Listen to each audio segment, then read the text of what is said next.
Herbert and I went on from bad to worse, in the way of increasing our debts, looking into our affairs, leaving margins, and the like exemplary transactions, and time went on, whether or no, as he has a way of doing, and I came of age, in fulfilment of Herbert's prediction that I should do so before I knew where I was. Herbert himself had come of age 8 months before me. As he had nothing else in his majority to come into, the event did not make a profound sensation in Barnard's Inn. But we had looked forward to my 21st birthday with a crowd of speculations and anticipations, for we had both considered that my guardian could hardly help saying something definite on that occasion. I had taken care to have it well understood in Little Britain when my birthday was. On the day before it, I received an official note from Wemmick informing me that Mr. Jaggers would be glad if I'd call upon him at 5 in the afternoon of the auspicious day. This convinced us that something great was to happen. Threw me into an unusual flutter when I repaired to my guardian's office, a model of punctuality. In the outer office, Wemmick offered me his congratulations, and incidentally rubbed the side of his nose with a folded piece of tissue paper that I liked the look of. But he said nothing respecting it, and motioned me with a nod into my guardian's room. It was November, and my guardian was standing before his fire, leaning his back against the chimney-piece, with his hands under his coat-tails. "Well, Pip," said he, "I must call you Mr. Pip today. Congratulations, Mr. Pip." We shook hands. He was always a remarkably short shaker, and I thanked him. "Take a chair, Mr. Pip," said my guardian. As I sat down, and he preserved his attitude and bent his brows at his boots, I felt at a disadvantage, which reminded me of that old time when I'd been put upon a tombstone. The two ghastly casts on the shelf were not far from him, and their expression was as if they were making stupid apoplectic attempt to attend to the conversation. "Now, my young friend," my guardian began, as if I were a witness in the box, "I'm going to have a word or two with you. Now, my young friend," my guardian began. "If you please, sir." "What do you suppose," said Mr. Jaggers, bending forward to look at the ground and then throwing his head back to look at the ceiling, "what do you suppose you are living at the rate of?" "At the rate of, sir?" "At," repeated Mr. Jaggers, still looking at the ceiling, "the rate of." And then looked all round the room and paused with his pocket handkerchief in his hand halfway to his nose. I had looked into my affairs so often that I had thoroughly destroyed any slight notion I might ever have had of their bearings. Reluctantly, I confessed myself quite unable to answer the question. This reply seemed agreeable to Mr. Jaggers, who said, "I thought so," and blew his nose with an air of satisfaction. "Now, I have asked you a question, my friend," said Mr. Jaggers. "Have you anything to ask me?" "Of course it would be a great relief to me to ask you several questions, sir, but I remember your prohibition." "Ask one," said Mr. Jaggers.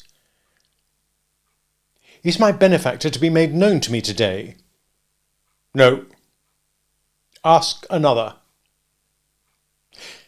"Is that confidence to be imparted to me soon?" "Waive that a moment," said Mr. Jaggers, "and ask another." I looked about me, but there appeared to be now no possible escape from the inquiry. "Have I anything to receive, sir?" On that Mr. Jaggers said triumphantly, "I thought we should come to it," and called to Wemmick to give him that piece of paper. Wemmick appeared, handed it in, and disappeared. "Now, Mr. Pip," said Mr. Jaggers, "attend, if you please. You have been drawing pretty freely here. Your name occurs pretty often in Wemmick's cash book. But you are in debt, of course?" I'm afraid I must say yes, sir. You know you must say yes, don't you? Said Mr. Jaggers. Yes, sir. I don't ask you what you owe because you don't know. And if you did know, you wouldn't tell me. You'd say less. Yes, yes, my friend, cried Mr. Jaggers, waving his forefinger to stop me as I made a show of protesting. It's likely enough that you think you wouldn't, but you would. You'll excuse me, but I know better than you. Now, take this piece of paper in your hand. Have you got it? Very good. Now, unfold it and tell me what it is. This is a banknote, said I, for £500. That is a banknote, repeated Mr. Jaggers, for £500. And a very handsome sum of money, too, I think. You consider it so? How could I do otherwise? Ah, but answer the question, said Mr. Jaggers. Undoubtedly.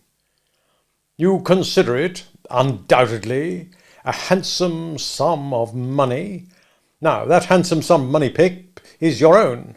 It is a present to you on this day in earnest of your expectations. And at the rate of that handsome sum of money per annum, and at no higher rate, you are to live until the donor of the whole appears. That is to say, you will now take your money affairs entirely into your own hands, and you will draw from Wemmick £125 per quarter, until you are in communication with the fountain head, and no longer with the mere agent. As I have told you before, I am the mere agent. I execute my instructions, and I am paid for doing so. I think them injudicious, but I am not paid for giving any opinion on their merits. I was beginning to express my gratitude to my benefactor for the great liberality with which I was treated when Mr. Jaggers stopped me. I am not paid, Pip, said he coolly, to carry your words to anyone, and then gathered up his coat-tails as he had gathered up the subject, and stood frowning at his boots as if he suspected them of designs against him. After a pause, I hinted, There was a question just now, Mr. Jaggers, which you desired me to waive for a moment. I hope I'm doing nothing wrong in asking it again. What is it? Said he. I might have known that he'd never help me out, but it took me aback to have to shape the question afresh, as if it were quite new. Is it likely, I said, after hesitating, that my patron, the fountain-head you've spoken of, Mr. Jaggers, will soon... And there I delicately stopped. Will soon what? Asked Mr. Jaggers. That's no question as it stands, you know. Will soon come to London, said I, after casting about for a precise form of words, or summon me anywhere else. Now, here, replied Mr. Jaggers, fixing me for the first time with his dark, deep-set eyes, we must revert to the evening when we first encountered one another in your village. What did I tell you then, Pip? You told me, Mr. Jaggers, that it might be years hence when that person appeared. Just so, said Mr. Jaggers. That's my answer. As we looked full at one another, I felt my breath come quicker in my strong desire to get something out of him, and as I felt that it came quicker, and as I felt that he saw that it came quicker, I felt that I had less chance than ever of getting anything out of him. Do you suppose it will still be years hence, Mr. Jaggers? Mr. Jaggers shook his head, not in negativing the question, but in altogether negativing the notion that he could anyhow be got to answer it. And the two horrible casts of the twitched faces looked, when my eyes strayed upon them, as if they had come to a crisis in their suspended attention and were going to sneeze. Come, said Mr. Jaggers, warming the backs of his legs with the backs of his warmed hands. I'll be plain with you, my friend Pip. That's a question I must not be asked. You'll understand that better when I tell you it's a question that might compromise me. Come, I'll go a little further with you. I'll say something more. He bent down so low to frown at his boots that he was able to rub the calves of his legs in the pause he made. When that person discloses, said Mr. Jaggers, straightening himself, you and that person will settle your own affairs. When that person discloses, my part in this business will cease and determine. When that person discloses, it will not be necessary for me to know anything about it. And that's all I have got to say. We looked at one another until I withdrew my eyes and looked thoughtfully at the floor. From this last speech I derived the notion that Miss Havisham, for some reason or no reason, had not taken him into her confidence as to her designing me for Estella, that he resented this and felt jealousy about it, or that he really did object to that scheme and would have nothing to do with it. When I raised my eyes again, I found that he had been shrewdly looking at me all the time, and was doing so still. "If that's all you have to say, sir," I remarked, "there can be nothing left for me to say." He nodded assent and pulled out his thief-dreaded watch and asked me where I was going to dine. I replied at my own chambers, with Herbert. As a necessary sequence, I asked him if he'd favour us with his company, and he promptly accepted the invitation. But he insisted on walking home with me in order that I might take no extra preparation for him, and first he had a letter or two to write, and of course had his hands to wash. So I said I'd go into the outer office and talk to Wemmick. The fact was that when the £500 had come into my pocket, a thought had come into my head, which had often been there before. It appeared to me that Wemmick was a good person to advise with concerning such thought. He'd already locked up his safe and made preparations for going home. He'd left his desk, brought out his 2 greasy office candlesticks and stood them in line with the snuffers on a slab near the door, ready to be extinguished. He had raked his fire low, put his hat and greatcoat ready, and was beating himself all over the chest with his safe key as an athletic exercise after business. "Mr. Wemmick," said I want to ask your opinion. I'm very desirous to serve a friend." Wemmick tightened his post office and shook his head, as if his opinion were dead against any fatal weakness of that sort. "This friend," I pursued, "is trying to get on in commercial life, but has no money, and finds it difficult and disheartening to make a beginning. Now, I want somehow to help him to a beginning."